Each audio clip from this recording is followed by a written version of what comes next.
حضرت عمر رضی اللہ عنہ کی خدمت میں ایک شخص آیا، اس کے ساتھ اس کا بیٹا بھی تھا۔ دونوں کے درمیان اس قدر مشابہت تھی کہ حضرت عمر رضی اللہ عنہ حیران ہو گئے۔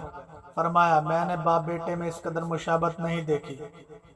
آنے والے شخص نے کہا، امیر المومنین، میرے اس بیٹے کی پیدائش کا بڑا عجیب قصہ ہے۔ اس کی پیدائش سے پہلے جب میری بیوی امید سے تھی تو مجھے ایک جہاد پر جانا پڑا۔ بیوی بولی، آپ مجھے اس حالت میں چھوڑ کر جا رہے ہیں؟ میں نے کہا، آپ کے پیٹ میں جو کچھ ہے میں اسے اللہ کے پاس امانت رکھ کر جا رہا ہوں۔ یہ کہہ کر میں جہاد پر نکل پڑا۔ ایک عرصے کے بعد واپس ہوا تو یہ دردناک خبر ملی کہ میری بیوی انتقال کر چکی ہے اور جنت البقیع میں دفن کی گئی ہے۔ میں اس کی قبر پر گیا، دعا کی اور آنسوؤں سے دل کا غم ہلکا کیا۔ رات کو مجھے اس کی قبر سے آگ کے شعلے بلند ہوتے ہوئے محسوس ہوئے۔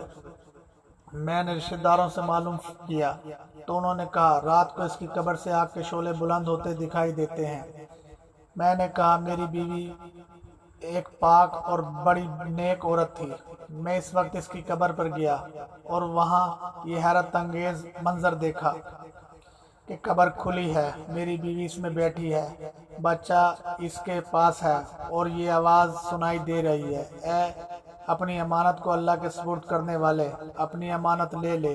اگر تم اس بچے کی ماں کو بھی اللہ کے سپرد کر کے جاتے تو واللہ آج اسے بھی پاتے۔ میں نے قبر سے بچہ اٹھایا اور قبر اپنی اصلی حالت میں آ گئی۔ امیر المومنین، یہ بچہ وہی ہے۔